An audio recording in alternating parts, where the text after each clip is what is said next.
it's James Rees from Overtime Heroics. I'm fortunate enough to be joined here today by the King of Lethwei himself, Dave Leduc. How are you doing, Dave? You all right? Good, thank you. Really appreciate having you on. It's great to have you here. We'll go straight into it then. Obviously, some huge news dropping this week. November the 7th in Wyoming. You'll be representing Sparta for the long-awaited rematch with Cyrus Washington.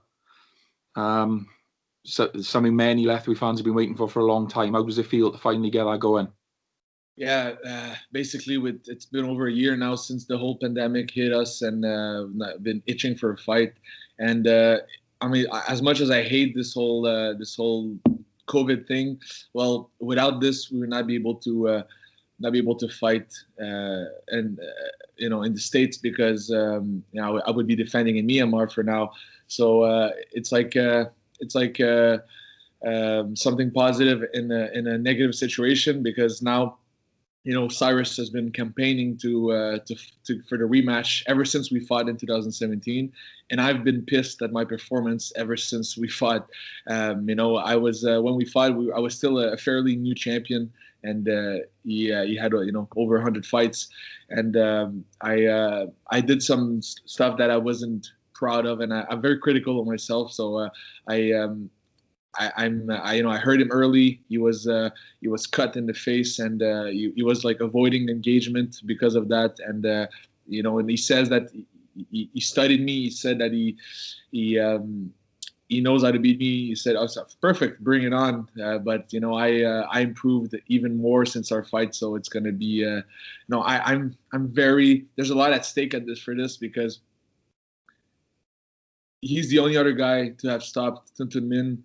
And we're basically fighting for the title of the best non-Burmese fighter of all time. And I'm really, I know he's dangerous he has a lot of spinning kick KOs and all. I know he's dangerous, so I'm training extra hard.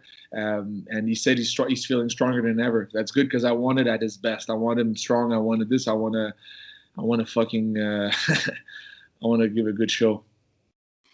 Yeah, definitely. And I'm sure I've seen as well as traditional rules as well. So KO to win, yeah? Exactly. That's the part that's cool, because some people don't know, but I hold two titles. I have the WLC title and the traditional Lethwei rules, which is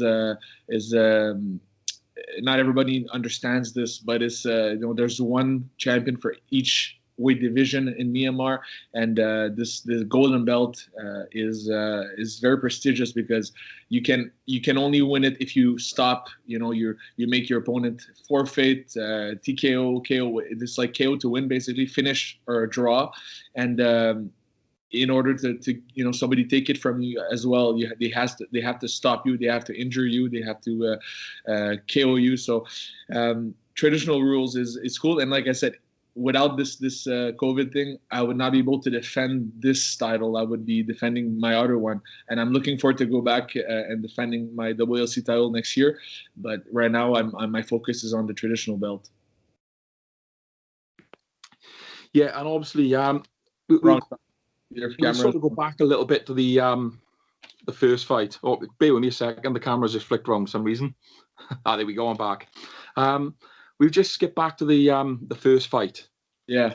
It was sort of declared a draw, although it was a very one-sided performance. I mean, you sort of really give serious punishment to Cyrus with the knees and headbutts. His corner called a timeout in the fourth. Yeah. What's going to be different this time? So basically, like I said, he's they were putting Vaseline in his face. He saw the doctor, I think, twice. I was certain they were going to stop it, doctor stoppage, because he had a big gash in his face. And I've seen fights in Lethwei stop, for eyebrows that were smaller than this. So in my opinion, I thought it was going to be stopped, but there was too much at stake for this. So he survived the fight. I really think that because I heard him early with the knee in the clinch, and I opened up his face in the first round, he was in damage control the entire fight. So and because like I said, I was still a fairly new champ with only 20 fights, and he had over 100, right? So I still think I make the mistake of not cutting the ring. So for me, this is redemption. For me, it's finalizing this in a clear and decisive manner, because the other one, yes, the highlight is cool. My team did a nice little highlight, and it looks cool, but I need this to be a finish. So I know he's training hard right now in Texas. I'm training hard right now in Canada. We're gonna meet in less than a month, 30 days to go.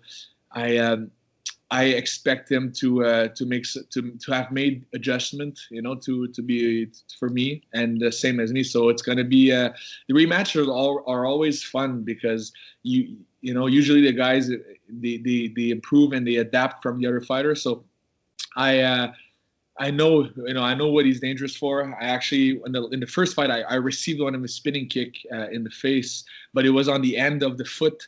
So it was and I took it. I'm like, okay, that's all you got. He dropped countless guys with this, so it was a risky move to let it pass my guard. So I expect him to have made the adjustment. I expect myself to make it, and my team to make the adjustment. And what's gonna be even more different is it's in the cage. So when I fought in 2017, I fought another kickboxer, and he was always bending on the ropes, avoiding the clinch. With the cage, you can't do that. So it really favorizes the headbutts, because you cannot hide. There's a real wall here.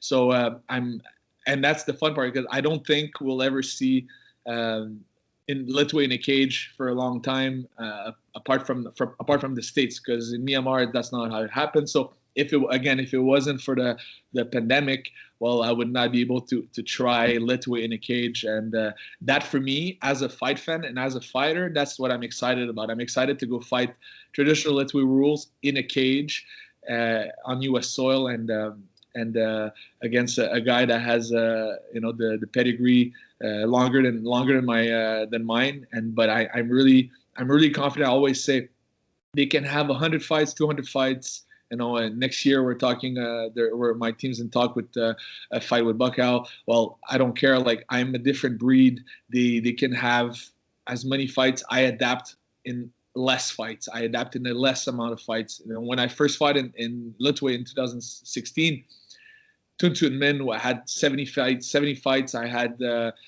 I think 10 Muay Thai fights, and it was only my second Lethwei fight. So for me, that's a big sign of adapting or dying. And it's like in life, if you don't adapt, you die. And he was catching my leg, and he was catching my push kick in the first fight, and it was a rough fight. The first one was a rough fight, and in the first and second round, he had the upper hand of me, but then I adapted in the fight. I did not wait after the fight, make the adjustment, and then come back for the. No, I adapted during the fight, and that's something I'm proud of. I take a lot of pride in being able to adapt on the spot. And otherwise, I would not have been able to compete with guys that have more experience than me. So I think it's important to do this. But yeah,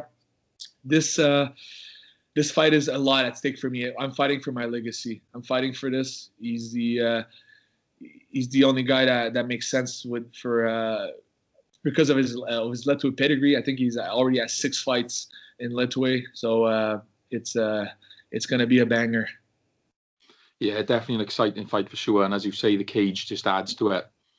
Obviously, this is the first Lethwei title fight on US soil. What does the fight mean to you personally, and how important do you feel the fight is for Lethwei on a whole? Good question. So yeah, fighting in the States is something special. I've been always, it's a big market, and being born in Canada, not far from there, it's a very cool spot to be fighting. It's my martial art is popular there as well. So it's going to be a big jump for Lethwei, the first Lethwei title fight on U.S. soil. I'm like I said, I'm fighting for my legacy here. He's the only guy that he's been campaigning for the fight ever since we fought, and he has some dangerous tools that I'm really challenging myself to dismantle. I want to dismantle him. I want to finish him in, like I said, a decisive manner. So I'm fighting for basically the history of this, because we'll never. I think we're living in the second golden era of Lethwei right now, and I wanted to make sure that in the history books, well, yes, Cyrus, he was in Myanmar before me, knocked out Tuntumin, and but I came in a few years later and I finished him. So I need to finish him. So people can count on that. And the main event in November 7th. They're going to remember it. I trust me. I don't doubt that for 1 minute. As I say, very, very exciting for the sport. How did the whole deal with Sparta come about to begin with? I'm not super sure exactly how. I think they've been very permissive. I think in Wyoming, right? They're very permissive in the commission. They allow bare knuckle boxing and all these things, and I think the conversation went very smoothly with them, and they made it happen. They made it happen even after somewhat of a not a recession, but a hard blow on financial because of the pandemic. Still made it happen. So and just to continue on what you said about what does it mean for Lethwei? Well, the way I see it is that it's Lethwei is a 2,000-year-old sport, very culturally rich, and we until a few years, we're talking the last 100 years, is fighting in sand pits. But now if you fast forward to 2020, we're basically streaming it live on technological devices. So it's cool to see the contrast of like a very ancient martial art being adapted to modern days with technology, with UFC Fight Pass, or with now it's going to be on a different pay-per-view provider. It's going to be on a different platform. But MMA is not as old as Lethwei. We're looking at a sport that's extremely old. For people that don't know, there's drawings of people giving headbutts in pagodas in Myanmar, and those pagodas are like 1,500 years old. So we're taking this drawing here, and now we're gonna fight live on pay-per-view. So it's pretty. It takes me back a little bit. I'm like, oh shit, we came a long way from fighting in Bagan, fighting fighting in a warfare in the Burmese Empire in Southeast Asia, to now fighting in the States. So I'm really excited for this giant leap. It's the first ever Lethwei pay-per-view. Yeah, for sure. And obviously, you're still on the contract with WLC. Is there any sort of news going forward? Obviously, with the pandemic and it's all up in the air, no one really knows what's going on. Is there sort of any talks going forward on when we can look forward to seeing you back over there? As right now, I think they're not able, with travel and restrictions, they're not able to fly me to Asia. They're not able to fly my opponents as well. So there's travel restrictions right now in Myanmar, and you need to do a 14-day quarantine. So I have no news right now. We're obviously we're looking forward to be defending the titles from last 2019. So this is something I'm excited for. And if you look at the transition to if you look in parallel with this fight, we did amazing numbers last year in with the UFC Fight Pass for my fight with WLC. So I'm expecting to see the same thing for this fight. Again, I'm counting on all the Lethwei community, the Lethwei army, to make sure that we watch it. And what are you looking to accomplish next year? And also, just to add on the end of that, is there a message you'd like to give your opponent, Cyrus Washington, before we sign off? Okay. Well, first, what I plan, we're planning, first of all, there's the Amateur World Lethwei Championship in Poland in May 2021. So that's something I'm going to attend as a guest to give them support. So they're expecting guys from all around the world. They just had the referee seminar and the judges seminar in Poland last weekend. Pardon me. So that's they're already set up for this.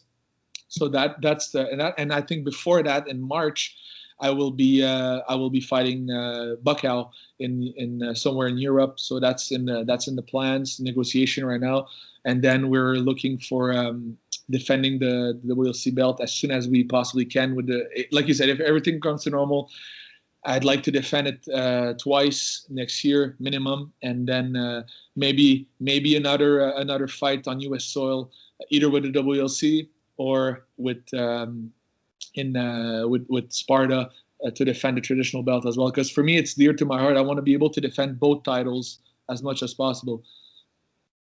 And for Cyrus, well, buddy, I want you at your best. I want you to bring it on November 7th.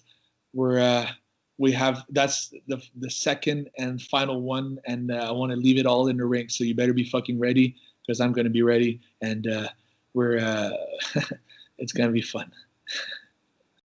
For sure, and definitely looking forward to it. What I'll do, I'll drop a link to the PPV in the description below as well.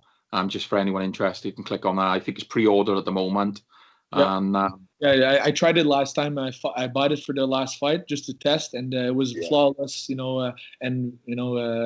bought it in advance, a week in advance, and then I came back to the event page, and my pay-per-view was ready. So very, very straightforward, very flawless purchasing, and we made sure that it's inexpensive, $25, so people can watch it and enjoy it. Like I'm not here to we're not here to charge a crazy amount. I want as much people as possible to watch it, so let's make sure that we get everybody on board.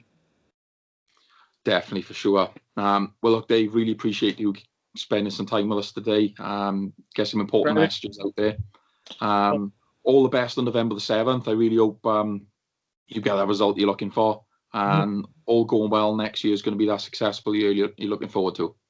Thank you, James. Thanks for having me, and hopefully one day you'll be able to come ringside or cage side. Yeah, definitely. That's the plan. All right. Thanks for all this. By the way, thanks for your amazing work online with the Overtime Heroics Lethwei. It's amazing what you're doing for the sport as well. So keep doing what you do. It's all the Lethwei fans appreciate your work. Thank you very much, Dave. Really appreciate that. I hope to speak to you again soon, and all the best in November. Thank you. Thank you. Bye-bye.